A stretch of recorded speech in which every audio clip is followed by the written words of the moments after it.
এটা প্রথম হাঁসটা ঠিক করে হয়নি ওই জন্য আমি এখন একটা বানানোর চেষ্টা করছি। হ্যালো ফ্রেন্ডস, জয় গুরু। কেমন আছেন সবাই? গুরুর কৃপায় আশা করি ভালোই আছেন। আজকে আমি আপনাদেরকে মালাই পটল করে দেখাবো। মালাই পটল রেসিপিটা কিন্তু অসাধারণ খেতে। আর এখানে বাবা মেয়ের খুনসুটি চলছে, স্কুল থেকে কাজ দিয়েছে, ওরা ওদের মতো করুক। চলুন রান্নাঘরে যাওয়া যাক। তো বন্ধুরা, আমি উপকরণগুলো বলে দিচ্ছি। এখানে আমি পটল নিয়ে নিয়েছি, কপিস নিয়েছি দেখুন, 1 2 3 4 7 3 10। এখানে আমি 10 পিস পটল নিয়েছি। আর পটলগুলোকে আমি গোটা রেখেছি। এখানে চিড়ে দুই পাশে চিড়ে নিয়েছি এরকম করে, এই যে এইভাবে করে চিড়ে নিয়েছি। আর ওপর নিচটাও চিড়ে নিয়েছি। তো এইভাবে করে প্রত্যেকটা পটলই কিন্তু আমি চিড়ে নিয়ে আস্তে আস্তে রেখেছি আর ধুয়ে পরিষ্কার করে রেখেছি। আর এখানে আমি তেজপাতা নিয়ে নিয়েছি, একটা লঙ্কা নিয়েছি, 5 ফোড়ন নিয়েছি, 3 পিস মানে 3টি। তো এগুলো নিয়ে নিয়েছি। আর এখানে আমরা সরষের তেল আর লবণটা অ্যাড করব। আমি সেটা দেখাচ্ছি না, একেবারে রান্নাতে দেখিয়ে দেবো। আর এখানে আমি 15 গ্রাম, আমি 15 গ্রামস পোস্ত নিয়েছি, মানে পপি সিড যেটা বলে। আর এখানে আমি আদা জিঞ্জার নিয়ে নিয়েছি, আদা নিয়ে দিয়েছি, 1 টুকরো নিয়েছি, মানে ঠিক এতটুকু পরিমাণ কিন্তু আদা নিয়েছি, নিয়ে এটাকে আমি বেটে নিয়েছি। আর এখানে হাফ টিস্পুনেরও কম, মানে হাফ টিস্পুনেরও হাফ টিস্পুন, মানে যেটা বলে হাফ, তো সেই পরিমাণ কিন্তু হলুদ নিয়েছি। আর তার থেকেও হলুদের থেকেও কম পরিমাণে কিন্তু আমি কাশ্মীরি রেড চিলি পাউডারটা নিয়ে নিয়েছি। আর বন্ধুরা, এখানে আমার একটা টমেটো লাগবে। টমেটো আমি কেটে নেব ভালো করে, মানে কুচিয়ে নেব টমেটো। একটা টমেটো দিলেই হবে। তো টমেটো আপনারা অ্যাভয়েড করতে পারেন, মানে টমেটোটা নাও দিতে পারেন, কোনো অসুবিধা নেই। টমেটো না দিলেও কিন্তু ভালো টেস্ট হবে।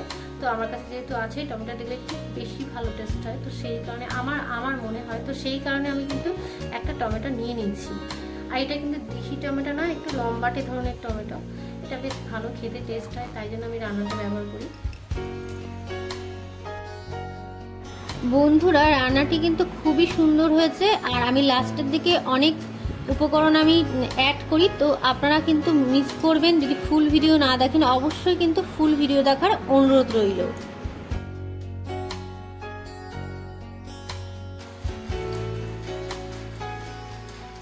এখানে 5 মিনিট ম্যারিনেট করে রাখলেই হবে, খুব বেশি সময় রাখতে হবে না, আবার বেশি সময় রাখলেও অসুবিধা নেই কিন্তু, ঠিক আছে। তো অন্তত 5 মিনিট কিন্তু এটাকে রেখে দিতে হবে এইভাবে, তারপর কিন্তু তেলে ভাজতে হবে। আমি করে এইভাবে করে ঢেকে রেখে দিলাম। কিছুক্ষণ পর কিন্তু এটাকে আমি রান্না করব।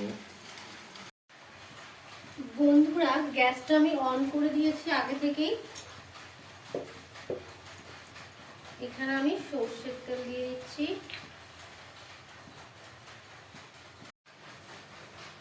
এখানে আমি 3 টেবিল স্পুন সরষের তেল দিয়েছি। আর আমি এখন পটলগুলোকে দিয়ে দেব। আর পটলগুলো ভাজতে ভাজতে কিন্তু মাঝখানে আমি ফোড়ন দিয়ে দেব। তো আমি আঁচটাকে কমিয়ে নিচ্ছি। বন্ধুরা, রেসিপিটি কিন্তু সরষের তেলের বদলে সাদা তেল কিংবা ঘি এখানে ইউজ করতে পারেন আপনারা। এটা কিন্তু আপনারা ষষ্ঠী কিংবা অষ্টমীতে এই রেসিপিটা কিন্তু আপনাদের রেসিপির সাথে অ্যাড করে দিতে পারেন। জাস্ট অসাধারণ খেতে। শুধু সরষের তেলের বদলে ঘি আর রিফাইন তেল অথবা রিফাইন তেল ইউজ করতে পারেন।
রেখে রেখে 2-4 বার উল্টে পাল্টে দিয়ে কিন্তু পটলটাকে ভেজে নিয়েছি। 10 মিনিট লেগেছে আমার ভাজতে, কিন্তু আপনারা যদি মনে করেন যে তাড়াতাড়ি ভাজবেন তো সেটা কিন্তু দাঁড়িয়ে থেকে আঁচ কমিয়ে বা আঁচ মিডিয়াম রেখে কিন্তু ভাজতে হবে যাতে না পুড়ে।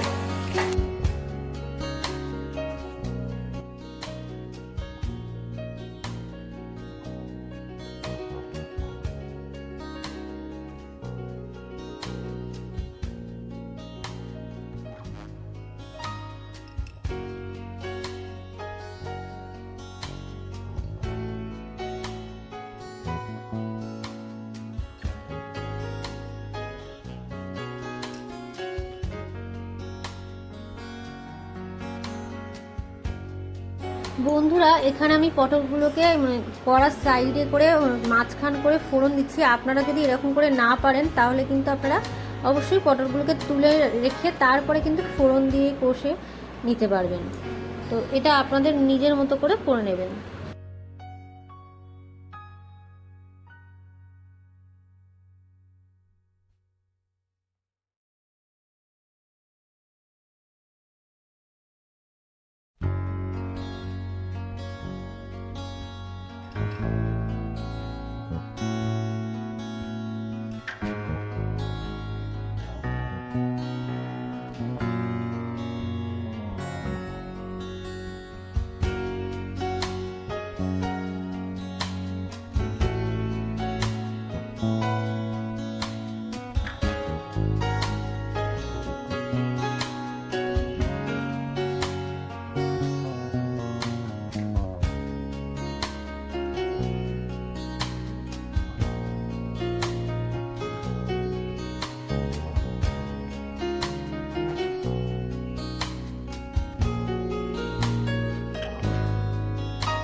এরকম একটি বাটির পরিমাণে উষ্ণ গরম জল নিয়ে তাতে মিল্ক পাউডার, দুধ, আমি এখানে পরিমাণ লিখে দিয়েছি, আপনারা লেখাগুলো ফলো করবেন।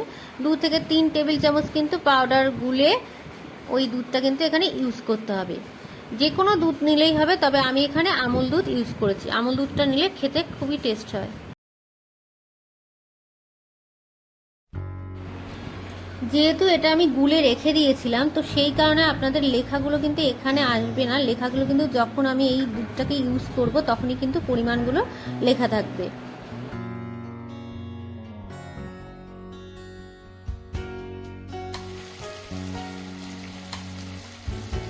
এখানে আমি পোস্তটাকে দিয়ে দেবো।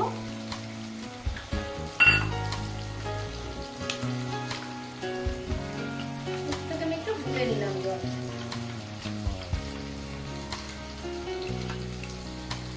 অ্যাড করে দিচ্ছি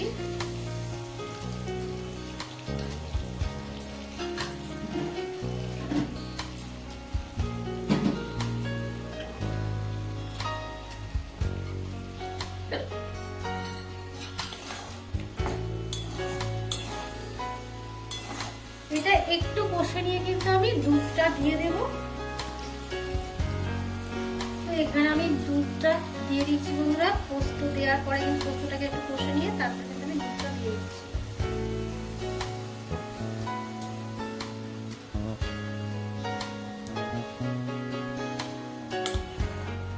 এখানে আর জল কিন্তু ইউজ করতে হবে না। এটা একটু ফুটে আসলে কিন্তু আমি নামিয়ে নেব। আর যেহেতু গরম মশলার কিছু পরিমাণ আমি আগেই ফোড়নে দিয়ে দিয়েছিলাম, তাই এটাকে গরম মশলা দিতে হবে না, এমনি খুব সুন্দর হবে খেতে। তো এটা মিডিয়াম আছে বা আঁচ কমিয়ে কিন্তু রাখলে ফুটালে ভালো হবে, কারণ দুধ নালে কেটে যেতে পারে। কিছুক্ষণের জন্য ঢাকা রেখে দেব। 2 থেকে 3 মিনিটের জন্য আমি ঢাকা দিয়ে দিচ্ছি। আঁচ কমিয়ে রেখেছি আমি, আঁচ বেশি বাড়াইনি, মোটামুটি আঁচ দিয়ে রেখে দিচ্ছি। আর 2 মিনিট হলেই আমি কিন্তু এটা আমি নামিয়ে নেব। ঠিক আছে, আমি না তো বন্ধুরা 2 থেকে 3 মিনিটের ভেতরে কিন্তু আমি নাড়াচাড়া করে দিছিলাম একটু। আর আমি সেই ফাঁকে কিন্তু টেস্টও করে নিচ্ছি যে কেমন হয়েছে। তো খুবই সুন্দর একটা গন্ধ বেরোচ্ছে। তো বন্ধুরা দেখা হচ্ছে নেক্সট ভিডিওতে। ততক্ষণের জন্য টাটা, সবাই ভালো থাকবেন, সুস্থ থাকবেন।